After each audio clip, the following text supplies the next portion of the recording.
This is the guy who snitched on Lil Durk, which led to his arrest last night in Broward County. This is OTF Jam. He's been associated with Durk for years. He actually just served a 12-year prison sentence, and as soon as he got out of prison, Lil Durk gave him a house, a car, and $50,000 cash as a welcome home gift. He revealed this in an interview, but he was the informant in this case, and he was wearing a wire for several years around Durk. For years, he was around Durk collecting information for the feds, and they were listening to everything that they were saying, which is why it took so long for Durk to finally get arrested by the US Marshals last night. They have all the evidence they need to prove that he was trying to hire people to slide for Vaughn. I think Durk is cooked. Two of his closest homies snitched, two friends from the industry turned their backs, and now, even the mayor, who once honored him, has withdrawn her support. Lil Durk is facing betrayal from all sides, and the list of those turning against the OTF boss keeps growing. But it doesn't stop there. One of his long-standing ops has also been telling on him in interviews. Among the growing list of betrayals, one name has left fans stunned: Lil Reese, known as one of the few surviving and successful Chicago rappers still representing the Black disciples. Lil Reese's response to Durk's arrest has raised eyebrows. When news broke that Durkio had been taken into custody, many expected Lil Reese to show public support for his longtime ally, as other Chicago rappers had. Instead, Reese posted a photo of himself in jail, accompanied by Durk's song, "Love for the Streets." The move seemed cryptic at best, leaving fans wondering where Reese's loyalty truly lies. Word on the street suggests that things aren't exactly smooth between the two. Chicago rapper King Yella has added fuel to the fire, claiming that the rift stems from Durk allegedly sleeping with Lil Reese's mom and aunt. If true, the drama between these two heavyweights adds another layer of tension to an already chaotic situation. Stay tuned, because this is only the beginning of a story filled with twists, betrayals, and shocking revelations. No, that's not the only reason Lil Durk and Lil Reese fell out. Another incident seems to have driven a wedge between the two. At one point, Durk allegedly called Reese a rat for spilling street business during a podcast interview. Reese appeared on Cam Capone's show and shared a story about how he and Durk had robbed someone in the past. While the revelation might have been meant to entertain or shock, it didn't sit well with Durk.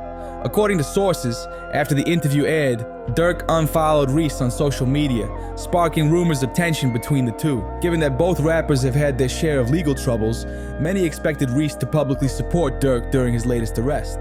But the strained relationship seems to be getting in the way, leaving fans speculating about where Reese's loyalty truly lies. Reese himself has been embroiled in significant legal drama. In September of this year, reports emerged that he was wanted by authorities in Texas. The charges stemmed from an alleged incident at a Houston nightclub where he was accused of assaulting his ex-girlfriend. This accusation set off a series of legal battles for Reese. Despite the serious nature of the claims, his attorney was quick to deny the allegations, stating that Reese vehemently denied any wrongdoing and was determined to clear his name in court.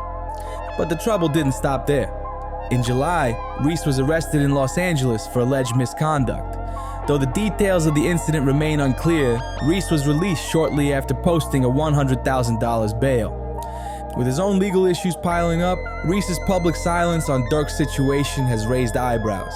Is their past beef too big to overcome, or is Reese staying quiet to avoid drawing further attention to himself? Fast forward to October 16th, and Lil Reese's legal troubles took another dramatic twist. According to a post by DJ Academics, Reese was arrested yet again, this time facing charges of alleged aggravated assault. Legal documents shared on social media confirm the seriousness of the situation, as the charge carries a potential prison sentence of 5 to 10 years if convicted. Amidst the chaos, Reese took to his Instagram story to share a heartfelt message about the personal toll of his legal battles. "Damn, I'm finna miss my daughters," he wrote, hinting at the emotional weight of his circumstances. But Reese isn't the only Chicago rapper whose actions have raised eyebrows regarding Lil Durk's situation. Chief Keef, another prominent figure from Chicago's drill scene, has come under scrutiny. Following Durk's arrest, Keef reportedly purchased a $500,000 chain, but has yet to publicly show any support for the OTF leader. This isn't the first time Chief Keef has been criticized for failing to support a fellow rapper in trouble. Back when Durk and Keef initially fell out, It was rumored that Keith bought a dirt bike instead of using the money to bail Durk out of jail, a move that many saw as a snub. Meanwhile, just weeks before Durk's arrest, he was being celebrated for his positive contributions to the community. Cook County, Illinois, honored him for his work with the Neighborhood Heroes Foundation, awarding him multiple keys to the city, including recognition from the village of Broadview. Durk had been actively advocating for change in Chicago, and his efforts to uplift the community were finally being acknowledged. But with his recent arrest, even those accolades are now overshadowed, leaving fans wondering who in Durk's circle is genuinely standing by him. The betrayals, the legal troubles, and the lack of public support from his peers paint a complicated picture of loyalty and survival in Chicago's music scene. In the village of Bellwood, joined Broadview in recognizing Lil Durk's contributions to the community. Mayor Katrina Thompson even shared on Facebook that Durk had signed a partnership agreement with his Neighborhood Heroes Foundation. The collaboration aimed to establish Kaleidoscope Zones, an initiative designed to work with students from both Broadview and Bellwood to support sustainability projects in their neighborhoods. The announcement brought praise from many, congratulating Durk on his positive efforts to uplift his community. However, others couldn't overlook the violence and gang culture often referenced in his music. Despite the mixed reception, Durk remained steadfast in highlighting the growth he had achieved over the past few years, particularly after his conversion to Islam. Durk's efforts to turn his life around seem genuine, yet his recent arrest has overshadowed these accomplishments. Following the charges against him, the very people who celebrated his contributions turned their backs. The village of Broadview was among the first to take action, with Mayor Katrina Thompson making the controversial decision to revoke Durk's honorary key to the city and terminate the partnership with his youth-focused foundation. Taking to Facebook, the mayor explained the decision.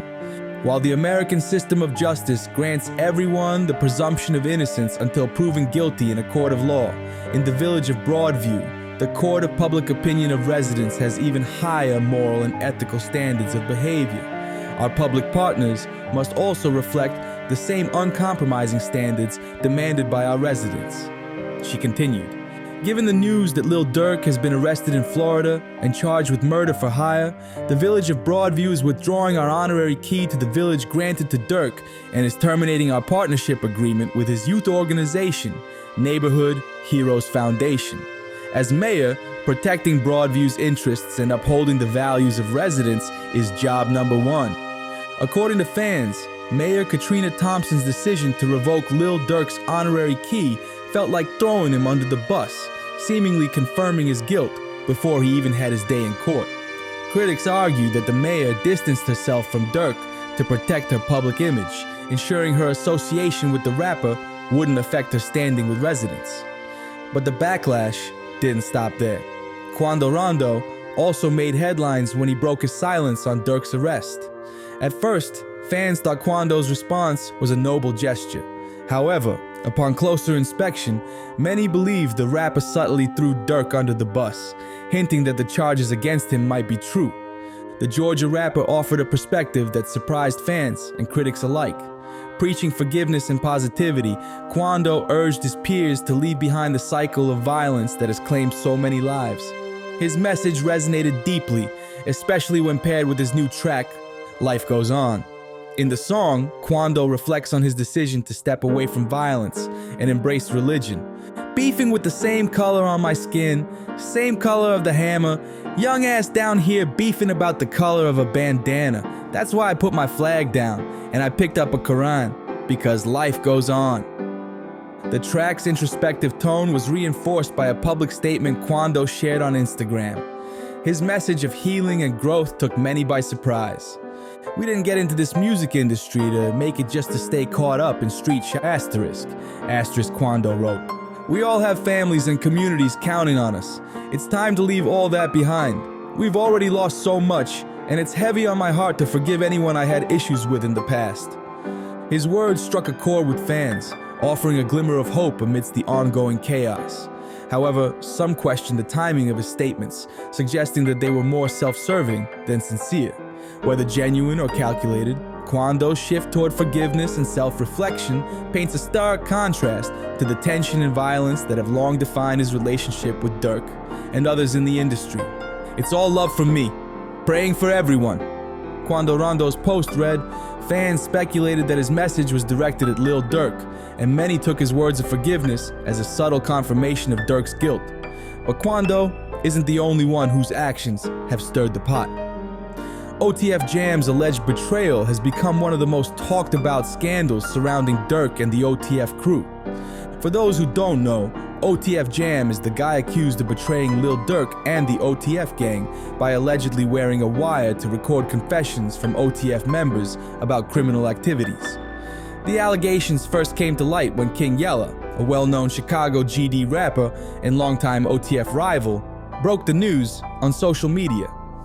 Given Yella's status as an OTF op, many assumed he was simply trying to stir up drama.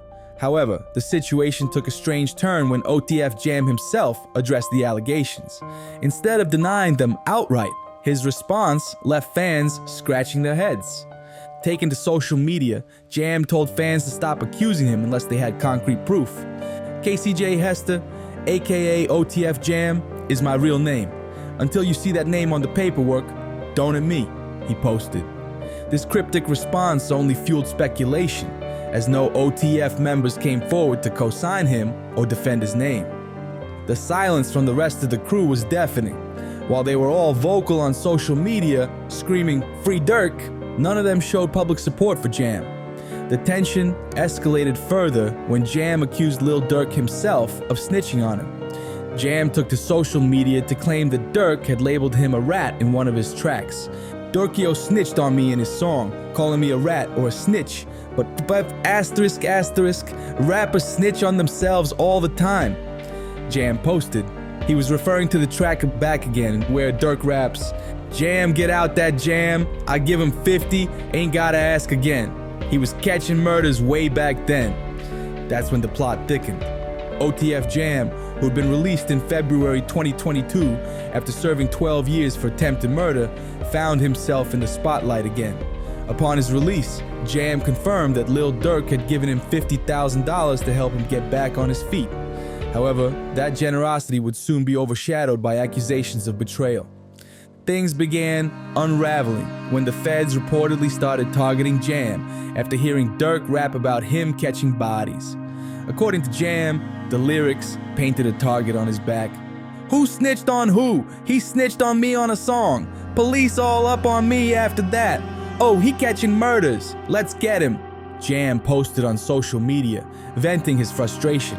Word on the street was that Jam had been hit with weapons charges and was facing the possibility of another lengthy stint in jail. In his eyes, only one person had the power to help him: Durk. Jam had placed immense trust in Durkio, who had supported him during his time in prison and even after his release. Durk reportedly went as far as buying Jam a car and a house, ensuring he had a fresh start. In a video clip that surfaced online, Jam flaunted stacks of cash allegedly given to him by Durk and bragged about the properties he had acquired with that money.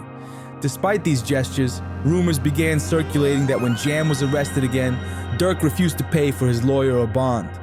Popular hip-hop commentator DJ Academics revealed that this apparent lack of support left Jam feeling betrayed. Out of anger, Jam allegedly decided to bite the cheese and cooperate with authorities, turning the tables on Durk. But Jam wasn't the only one accused of betrayal.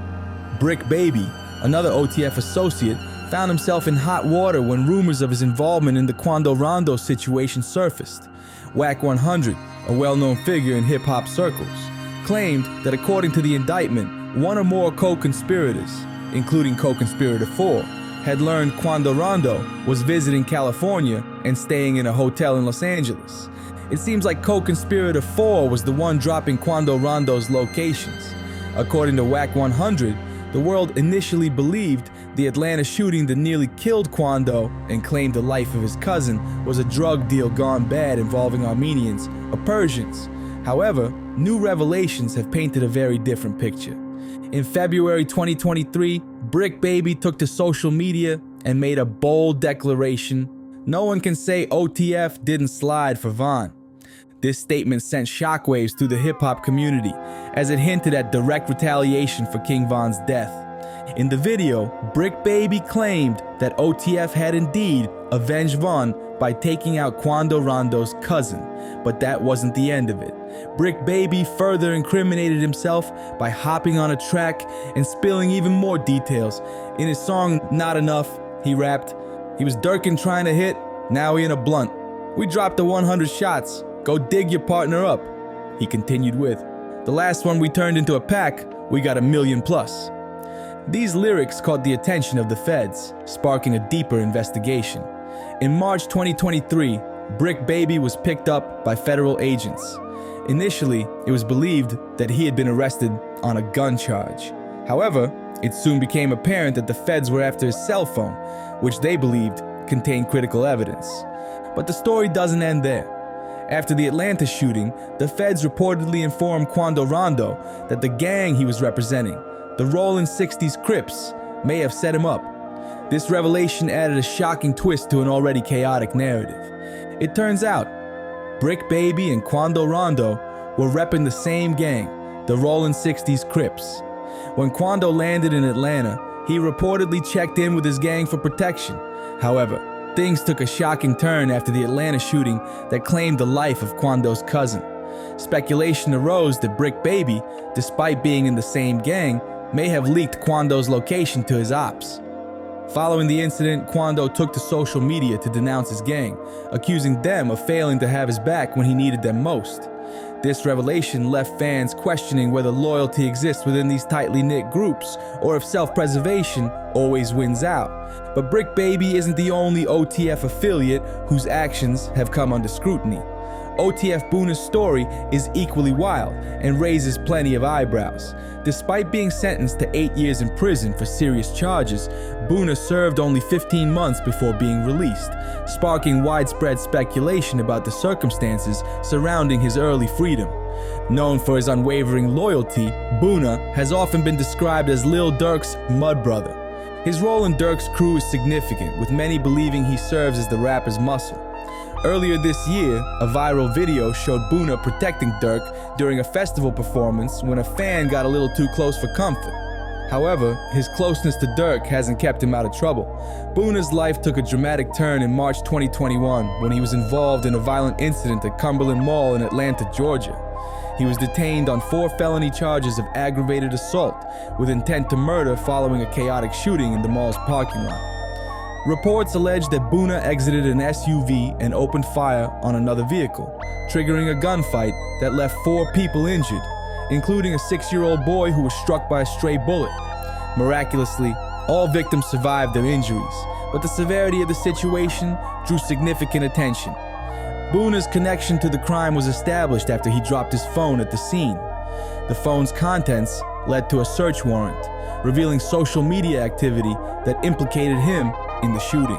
Alongside Boona, 3 other individuals, Karanji Reese, Jokava Harris, and Dason Powell, were arrested and charged with offenses related to weapons and drugs. In August 2022, OTF Boona was sentenced to 8 years in jail for a firearm possession charge in Illinois. As a felon, the charges were serious and could have kept him behind bars for a significant time. However, in a shocking twist, Boona was released in November 2023 after serving only 15 months.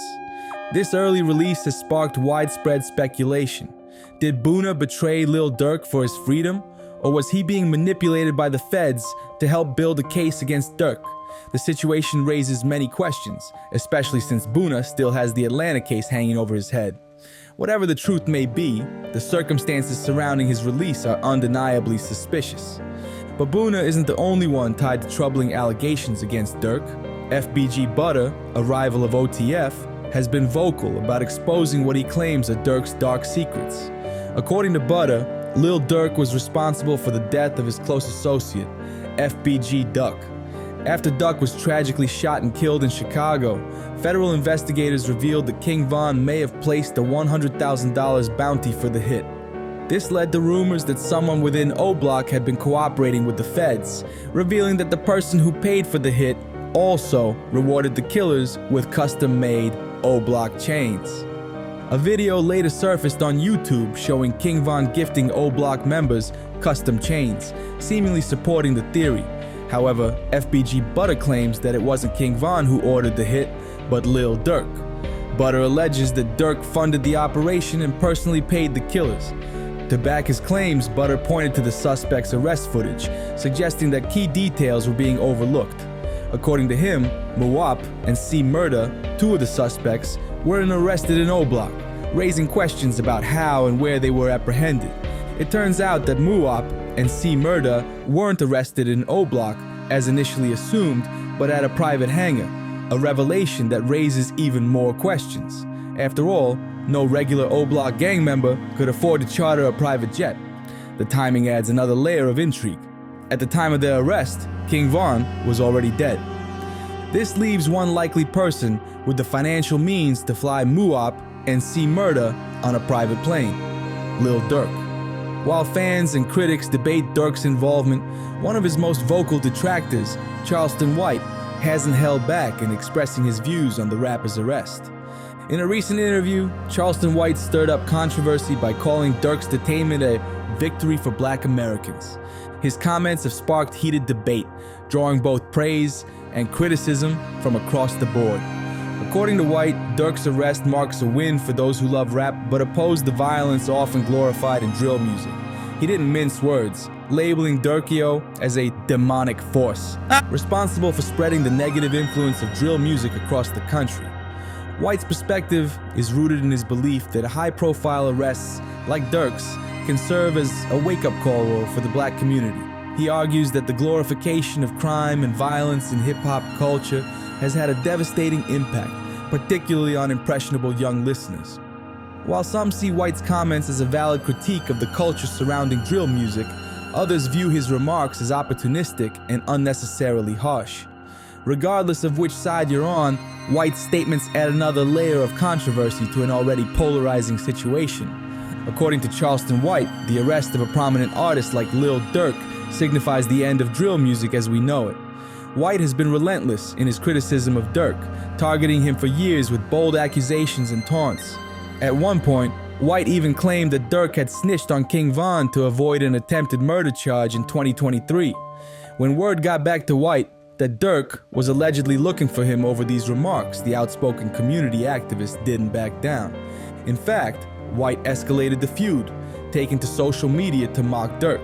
He posted photos of himself posing alongside Lil Tim, the man accused of killing King Von, while playing Durk's All My Life collaboration with J. Cole in the background. The post caption further taunted Durk, dissing Von and praising Lil Tim for his actions. When a commenter tagged Lil Durk in the post, White fired back with a cutting remark, "That dope fiend in rehab," referencing Durkio's recent stint in rehab. White's relentless jabs and inflammatory comments show no signs of stopping, even if Durk beats the charges against him. This latest chapter in the saga underscores the polarizing figure Charleston White has become, a man who thrives on controversy while claiming to be a voice of accountability. Will Durk's legal battles spell the end of drill music, as White suggests, or will the genre evolve and survive its controversies? Only time will tell. If you enjoyed this video and want more deep dives into the drama surrounding hip-hop's biggest names, don't forget to like, subscribe, and hit that notification bell. Check out the boxes on your screen for more content, and we'll see you in the next one.